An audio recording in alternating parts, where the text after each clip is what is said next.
Bom dia, boa tarde, boa noite, boa madrugada, amigos e amigas que seguem o canal Abiyala. E hoje estou aqui bastante preocupado com a situação que está acontecendo. Estava lendo um livro hoje de madrugada que eu ganhei e vou fazer um vídeo sobre esse livro aqui. Ele está um pouquinho destruído assim, mas me emprestaram esse livro para ler, e é muito interessante do jeito que o autor, Ailton Quintiliano, traz a questão da Guerra dos Tamoios, né? E hoje nós estamos presenciando uma situação ímpar, embora sejam resquícios de outras situações que já aconteceram na história do Brasil e em grande dimensão as estripúlias que aconteceram na história da colonização desse continente mal denominado Américas, né? E a situação é que vamos ter de sair que vamos ter que fazer uma articulação, nós vamos ter que articular de uma forma que nós possamos de algum modo juntar todas as pessoas, o povo, a população, nós, vocês, juntar todo mundo para frear esse rolo compressor da modernidade ocidental que ainda está aí eh, sabotando não apenas a institucionalidade jurídico-política, que foi criação também, ou parte do processo da história da nossa colonização. Lembremos que o status de governador é um status que já foi concebido durante a história da colonização. E só lembrar Martim Alfonso de Souza, um dos primeiros governadores desse território que hoje chamam de Brasil, nome que já é uma nomenclatura financeirista, economicista, assim como o E também, América Latina, é uma nomenclatura financeirista. América Latina, Brasil, são estados, nação, é um continente que foi indebitamente foi apropriado pelos brancos que vieram com as primeiras caravelas, com as primeiras naus, até o que eles mesmos na época denominavam de Novo Mundo, depois chamaram de Índias Ocidentais, né, porque eles tinham as companhias das Índias Orientais, no norte da África, né? E aqui nós seremos as Índias Ocidentais. Hoje, o que que nós estamos vendo a partir do Congresso, do Parlamento Brasileiro? Nós estamos vendo estripúlias, né? eh, uma arquitetação do mal desde o âmbito jurídico, para confrontá-lo com o próprio jurídico e contra o executivo. É a forma que esses arautos da colonização, do processo de colonização, tiveram como ideia para poder criminalizar os velhos grupos sociais historicamente já criminalizados e defasados. Esse processo que está acontecendo hoje não é algo novo, não é uma novidade. Para os brancos progressistas, aqueles que começam a ver a história sempre a partir do século XIX, eles não estão compreendendo a magnitude, a dimensão dessa luta que está acontecendo neste exato momento.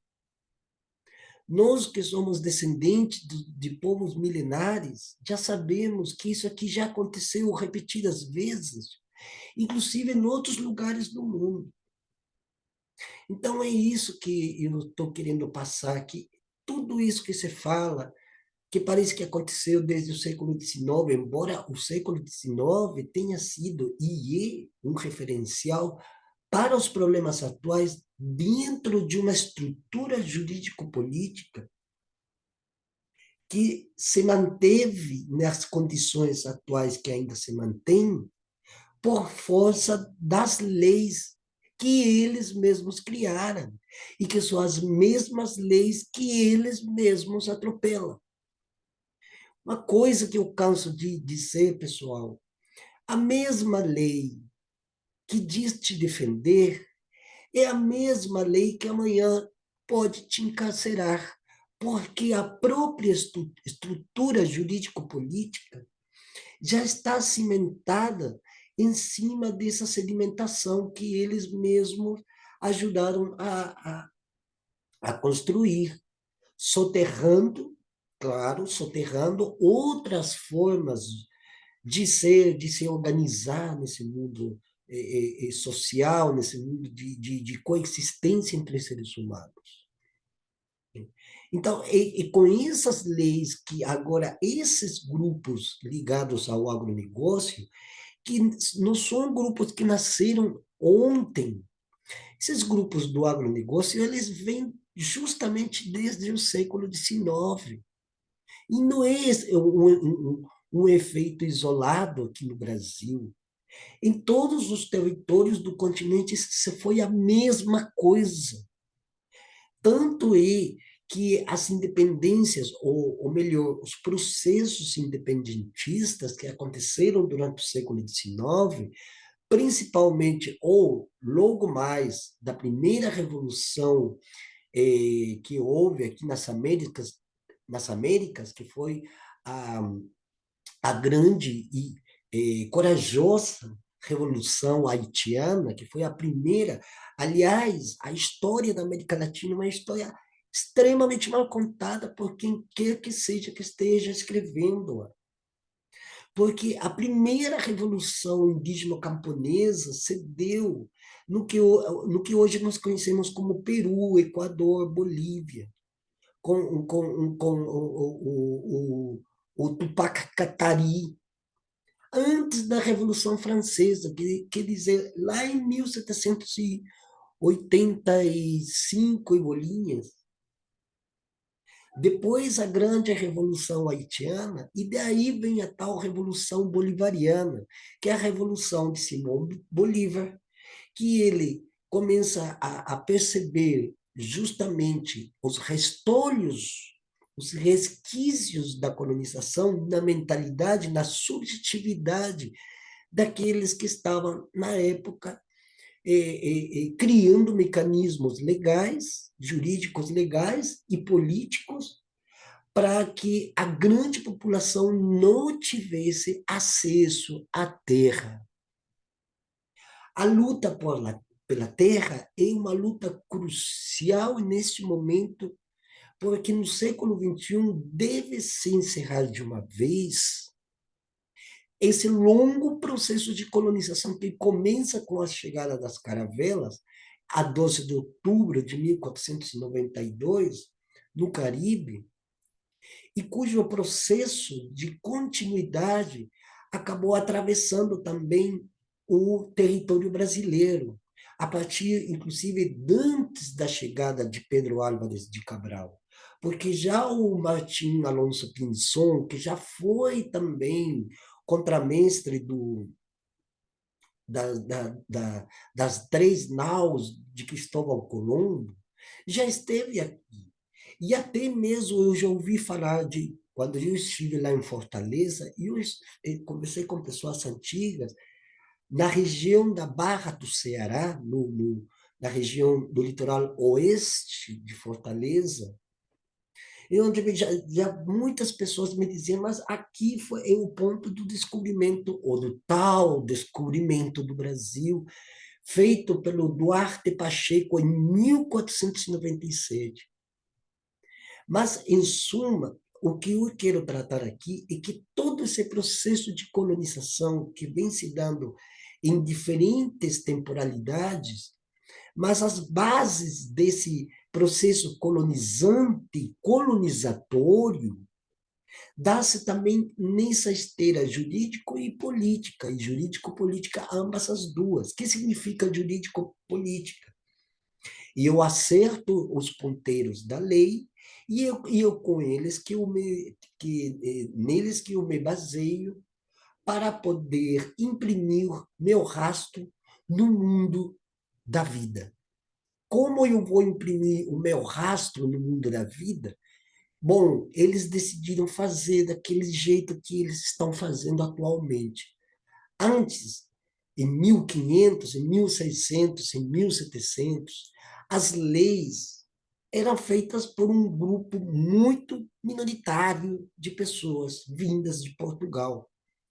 Hoje, somos os descendentes dessas figuras de 1600, 1700, 1800, passando pela retificação das terras em 1825, ainda quando o Brasil monarquia, o Brasil império, com a lei de terras devoluta de 1850 e a lei Saraiva da época da proclamação, após a proclamação da República, embora o conluio já tinha sido feito antes. Então, todas essas terras que eram da monarquia passa a mão dos militares e em 1889 passa já definitivamente a mãos de particulares. Bom, quem são esses particulares? Exatamente são esses que estão hoje no Congresso, são os netos, bisnetos, trisnetos daquelas figuras. Então, não é um caso isolado. E, além do mais, não é um caso que coincida com um outro aspecto da história que parece que foi por coincidência. Ah, eu não sabia. Não, é tudo muito bem arquitetado. E ele se baseia naquelas condições, naqueles aforismos, adágios e eh, preceitos que já foram escritos durante essas décadas anteriores, esses séculos anteriores. Então, não é um acidente, não é uma coisa que está acontecendo agora, ou porque começou com o Bolsonaro, ou começou com o anterior, a anterior gestão do Lula, Dilma, ou que começou com Fernando Henrique, ou com qualquer outro presidente que vocês digam. Isso aqui, tudo que, inclusive, a branquitude política progressista fala sobre guerras híbridas, sobre racismo, eugenia, malthusianismo, isso já veio ao interior das naus e das caravelas com a chegada dos primeiros lusos hispânicos que vinham lá do que antigamente, inclusive, se chamava Península Ibérica. Então, não é um fato isolado, não é algo que caiu numa bola de fogo. É uma situação na qual o brasileiro precisa não apenas entender sua própria história, como a sua verdadeira condição de ser nesse mundo. Toda criança, todo bebê que nasce, já nasce condicionado a essa realidade que nos foi imposta à força de rios de sangue e lama de destruição. Então, pessoal, é hora de que a gente tenha que acordar para a vida, não apenas no sentido pragmático da política, senão no sentido de compreender a dimensão da luta e entender que a grande maioria da população, neste caso do Brasil, 80% da população que está ali praticamente condicionada, condicionante a esse modelo político-jurídico ou jurídico-político que está hoje, e por isso que a população não consegue avançar nas lutas e direitos que eles são permeáveis, que eles são de direito congênito, inato, por causa da história do Brasil e da história do continente americano. A história verdadeira de Abya Yala, como nós indígenas denominamos a territorialidade desde o Mar de Bering até o Cabo de Hornos, as temporalidades históricas já vividas por nossos antepassados, e essa temporalidade, essas temporalidades históricas que nós precisamos dar fim. Nós precisamos, nesse momento crucial, e o Brasil, como carro-chefe da América do Sul, com a maior visibilidade que tem no mundo hoje lá fora, faz crucial a nossa prática de ação política nas ruas, nas estradas, nas grandes e pequenas cidades.